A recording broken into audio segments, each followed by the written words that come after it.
Welcome to Savvy Business, Life Unscripted, with your host, Christina Rivera, where our guests share their wisdom and valuable business tips, empowering our audience to expand their personal potential. Hi, Hamish, Thomson. Welcome to Savvy Broadcasting, Life Unscripted. I'm so grateful to have you here today sharing your new book, It's Not Always Right to Be Right. I love the title. And other hard-won leadership lessons. I love that because, often we can get stuck in, oh my gosh, I'm right. I'm just not stepping off this post. And then sometimes you need to, be able to hear the other side and step back and say, well, maybe I don't know everything about this. What led you to even write your book? Nice to be with you, Christina. It's an interesting title, isn't it? And it's one I think that's probably applicable in regard to personal perspective as much within business. And I think around lockdown, I think my wife and my kids have probably told me stop being right more than I was within a CEO type role. So listen, I've been a corporate chap for probably around 30 years, in and out of different sort of industries and segments with Reebok and Mars. And I've probably the last 12 years done CEO roles within Mars. And I think that probably the biggest reflection is, as I started out on my leadership journey, I always thought every debate, discussion, dialogue I had to actually win and always be right. And when you started to reflect back, although I was okay at it, and it was almost intellectual sparring, it was incredibly restrictive of your diversity of thought. And I'm one of these people who believe exceptional leaders are insatiably curious. Your relationships that you had, normally in my experience, your breakthrough in regard to transformation results are probably stage 2 and 3 relationships. But if you treat everything as though it's a one-off transaction, there's a winner, there's a loser, you never get to that breakthrough. And probably the one that's frustrating, I think, is, and I'm always insistent on this as a leader, you need to unlock potential within others. And when you're always right in a discussion, your teams, your direct reports, they don't take you on. They'll have a debate, but they'll lose every time. So it restricts their ability. So I think it's a good concept. It's a hard one to grasp. And unfortunately, very senior leaders are often the worst offenders. Yeah, it's interesting. I've worked for businesses as a consultant myself, and I'll go in there and the owner of the business or C-suite officers will be like, oh, okay, we got these problems, just fix it, get with our team and make it happen. And often it starts at the top and they're just like, no, it's everyone down here. We're cool up here. And I'm like, no. We have to be able to all be on the same page. And often they'll say, oh yeah, they think my little people think just like us. And often it's not the case. When you get with both teams separately, it's when they can speak freely, the employees and the customers too, that you get a different picture than what the officers of the company might be telling you. You are so right within that. And success can often be a curse. And it's a little like culture. A great culture has a curse in that it's very hard to evolve. And as a leader, if you've always been sort of raised on that foundation and have had success on when I'm right, you think that is the right thing to do. I think we all know the great leaders and the outstanding leaders, they seek to understand before being understood. They show humility. When they get things wrong, they're quite happy to show that vulnerability that, hey, okay, my idea wasn't actually right. And they're open and they're insatiably curious to new opportunities. That said, it is a tough sort of area to get, but I think those who have experienced the benefits of humility, compromise, concession, developing that trust through true depth of relationships, they see the importance of that. And the great leaders are those who I think value opinions of others ahead of themselves. And there is a decision-making hierarchy. You have to make the call at the end, but you need to be considerate of those options. Yeah, it's interesting you say that. I was very taken back many years ago working at one of my first companies I loved. They took me on their umbrella. I had very little accounting experience at the time, and I was a real junior, but we had one Christmas where the owner made a big boo-boo, took on a project that we could not do well. It flopped and we lost a lot of money, and hence we did not get our bonuses for the first time. I was there 6 years. And it was probably 4 years in. And he came up there and said, I made a mistake. I took on this project. It's my fault. It didn't go through. So unfortunately, we will not get bonuses. I apologize for that, but we will not be doing this again. This mistake. Yeah, I learned my lesson. I was like, wow, that's amazing. Now, there were gripers like, oh, well, he should give us a bonus anyway out of his own paycheck, or, I don't know, find the money somewhere else. But I personally had a lot of respect for him, because it took a lot of guts to stand up before 100 people and say, listen, I screwed up. I'm the owner. I take full responsibility, and we're going to do this better next time. And it doesn't happen that often, but I'm slightly different from others, and I've got a chapter within the book that talks around my sort of belief that the great leaders are those who are respected and liked. Now, respect is a given. We know that if you don't have respect, you won't have crucial conversations, etc. But those leaders who are genuinely liked as well, you walk over coals for them. You will do additional from your job description. You'll go those additional hours. And it's moments that you talked around about showing that vulnerability, showing that authenticity, I think is really key as well. And I think the other element is that a lot of people, and I've got a recruitment philosophy that says C plus W is greater than E. And that means curiosity and willingness is greater than experience. And I think for a lot of organizations that are wanting to sort of look at new ideas, possibilities, a can-do attitude, even if there's a lack of functional or technical experience, as long as you're curious, and this goes back to new ideas, new concepts, adjacencies, different perspective, it's a really different sort of way and approach of getting it. When you get that balance within a team, and you'll know this very well, it's incredibly good from that thought, diversity, and perspective as well. Yeah. I totally get where you're coming from. That same company, what was awesome about it is I had like I said, I was a junior accountant, very little experience. They gave me a chance, and they knew I came into the whole ranks with little experience. In fact, I started and I had signed on. They said, do you have computer experience in the interview process? And I said, yeah, sure I do. I had like 2 months of computer experience, so it was very, very limited. But I was like, yeah, sure, I got computer experience. I got on board, but I think they saw something in my interview that I had, like you said, the curiosity and the push and the innovation to learn. Because once I got there, they gave me the computer manual. I practically memorized it. I became the go-to person for that accounting software. They sent all new people to me. A year later, I'm having lunch with my manager, and I said, I barely had no experience with computers. He's like, I knew, but I knew you had what it took to do the job. That's why we hired you. There's an old advertising. I started out within London advertising many years ago as a very average copywriter, and I was quickly moved on to client management, thankfully. But there's a concept within advertising called drains and radiators, and it's within any business and also within personal life. There are drains around you who obviously drain the energy out. It's negative infestation across an organization. It's limiting beliefs. Whereas what you've just described, somebody with curiosity and passion coming in, it's a positivity, it's a ambition, possibility angle, and it makes such a difference. And one of the things that I've done over the years, my recruitment philosophy is based around that. You want people to come in with having impact and a real sort of positive influence right across the business. But equally, I've actually placed that more important than the engagement forums, the customer satisfaction forums, etc. You get those right people in, and it's not a Pollyanna. You still want them to challenge and provoke, but you get those right people in with the right attitude. It's infectious across the business, no limiting beliefs. It's an electric atmosphere. And to me, that's the cultural brilliance of some organizations.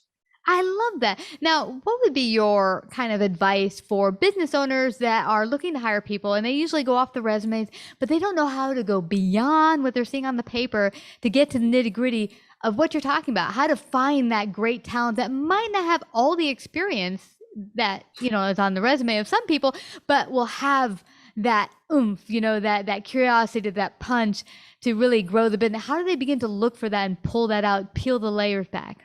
I think there's probably a couple of things. There's a great saying that says, don't confuse motion for impact. And I really like that. A lot of people will talk a very good game within that sense, but really are they actually converting great data and insights into recommendations? And then specifically, do they get things done? So there are ways to actually test in regard to impact, particularly in regard to historical. Talk through your process, but what has been the outcomes against that? So I think that's sort of one is really sort of key for it. The other one within, particularly in regard to hiring as well, most people have a focus on technical and functional brilliance. And I understand that. And there are some operation roles, and I've looked after multiple factories over the years. You want people who know what they do. Yeah. However, I start to recruit majority of people who are great integrators and connectors, and they value relationships ahead of law, logic, functional or technical skills. And this comes back to Christine, how many times over the years do we see amazing breakthrough ideas, transformational, creative, innovative concepts, but they actually fail? And they don't fail because of the brilliance of the idea. They fail because a relationship, an integration or a connection with other parts of the business haven't really taken forward. So I think from my experience, but also my success that I've had and the relative success over the years, it's those people who can take people with them. And I actually like to place those integrators and radiators directly on projects, cross-functional projects. They've got no subject matter excellence within. It's dangerous on that, but they're curious enough to know if I get the right people on board, full alignment, radiators, positivity going in, that's when the transformation can take place. Yeah, I love that you say that, because sometimes you can get so caught up in the technicality. Yes, they got the technique, but do they have the personal skills, the social skills to connect with vendors and customers? One customer I worked with, a vendor many years ago, they hired me on, and they had a really toxic environment. One starting with the very top, the president was just not a good person, not a radiator of positivity. But I was brought on board, and there were a couple people who wanted to be positive, but they felt stifled. And what I could do is I could see that they had connections with customers that could greatly increase their leads and whatever. So it was really getting the officers on board to see that there's certain people in their company, if they just step out of the way and let them shine, they can have them exploding out of the way. But I think to share with me your experience of why sometimes business owners or officers have trouble letting go sometimes, and kind of what's the word? Kind of don't let these radiators shine. You know what I mean? Yeah. I think I know exactly what you mean. That's the term I'd probably use is that there's restrictive sort of thinking. And I think it's based off, as I said, historical success, and understandably so. They've seen this sort of work in the past. But I believe it is also a bit of a closed mindset within that. And you start to look at the really successful leaders, there's an inner confidence that they're actually more than happy to be wrong. It's as simple as that. They like when they put out an idea, the provocation area, if somebody comes along and trumps it. So if you're turning right and somebody says, well, hang on, we should be going left, your curiosity within your mindset takes you to a new level. I think the interesting one is, and you mentioned around, you had a tough sort of boss within that environment. Yeah. My belief is most people who have bad bosses, you will leave a business, not because of the business or the culture, you leave a business because of the line manager. And we know that through Gallup surveys, etc. But when you've got a bad boss, it's actually an incredible opportunity to learn. And this took me a little while to sort of realize, but you learn more around what not to do than what to do. And there's that concept of negativity bias, which is psychologically well known. You learn from the adversity and the negativity that happens. And as long as you ingrain those insights from a bad boss that you will never repeat them yourself when you get to that position, I think that's the brilliance of sort of discovery. And there's a big difference between self-awareness and self-development. And as long as you're aware of what that bad boss is doing, but if you develop yourself to make sure I'll never do that again, and you take that insight and context, that can be incredibly powerful. So I always say to people, when you've got a bad boss, hey, leverage the hell out of it, because you've got to make the most of those opportunities. I love that you say that, because this counts both personally and in business. We want to be rid of any adversity. I mean, who likes to go through adversity? It's not fun. You want it to end. But I love the fact, put a spin on it and say, okay, what can I learn from this? What can I take from this that will make me greater, stronger, and better tomorrow? Now, Christina, you probably, as I mentioned earlier to you, that I'm from New Zealand, and New Zealand, we're not renowned for too many things, but our major thing is our rugby, the All Blacks. But there was a former coach of the All Blacks, Steve Hansen, and he had this concept around you don't need to lose to learn, but it sure helps. And if you think around it, and I like what you said, because this concept, and everyone talks around about embracing failure. Failure and failings are so incredibly important, because when you do fail, when you don't get it right, you dig deeper than you've ever gone before. And as long as you can actually uncover that context with an insight, and then importantly, use that going forward, you'll be so much stronger. The only danger is in regard to the failure aspect. A lot of people are self-reflectors, and that's fine. You dig deep and look at it.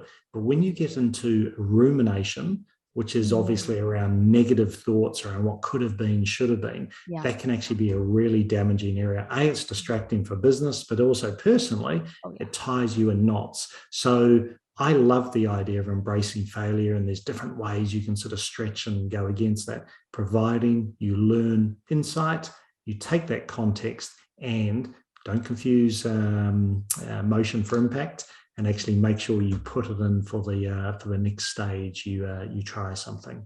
Yeah, I like that you said the ruminating, staying on that negative situation. Many years ago, we had a company that was getting rid of everyone from different departments, and I was the last one hired. I was the lucky one, got the lucky number. You're outie. And I stood on that probably about 3 months, really negative, like, oh, how dare they? I was the best one in that department.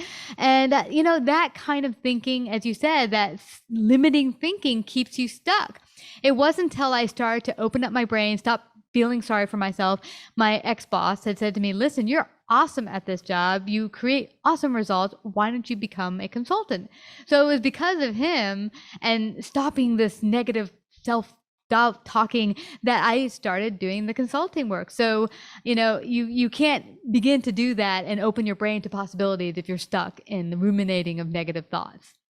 I had a boss, Samson Suin, who, when I was heading up the Wrigley Pacific team within Mars, and Samson was the head of Asia Pacific, and he talked around the idea of your mind works like a parachute, best when open. And as soon as you open your mind to new possibilities, then suddenly your adjacencies, and as you say, suddenly consulting goes in, and that matches your talents and your passions, and that really sort of fuels that sort of journey. I'm one of these people, Christina, there's two types of dissatisfaction: healthy, which is when you're looking for new opportunities and things when something's not going right, and then constant. Now, unfortunately, I've got constant, and constant means that even when things are going well, the status quo is working okay. I'm wanting to change and get ahead of that curve, fix before broken. And it works for me, but I have to be very conscious of that as a leader, because other people, when you are moving and wanting to stay ahead of that curve and get in front of the agenda as opposed to sort of manage it, other people do need that reflection time, that ability to sort of look and sort of think and consider more. So it is a balance that's actually needed across the business. I like that you say that, because everyone in your business will be in different stages of development, personally and business wise. And back in my 20s, I remember my boss had said to me, hey, you're doing great in accounting. I need you to start connecting with clients more one-on-one, give them a call, write business letters and meet them in person. I was like, what? Yeah. But part of getting to meet clients and build those relationships have allowed me to do what I'm doing now comfortably and meet people, consult with them, have these podcasts, because of that boss pushing me to go and expand. But like you said, you've got to be able to know how far can you push your people to go and grow and allow them the space to grow in their own time. Yeah, I've always followed this very basic sort of 3-circle model in regard to your comfort zone, your stretch zone, and your panic zone. Now, there's a belief you should never push people into the panic zone. I actually don't mind that. I think it's only on occasions, but the amount of times you unlock potential and dormant potential within people by pushing them within an area, it can be incredibly liberating. And obviously, from a very selfish view, it's an incredibly good feeling to see people sort of unlock talent.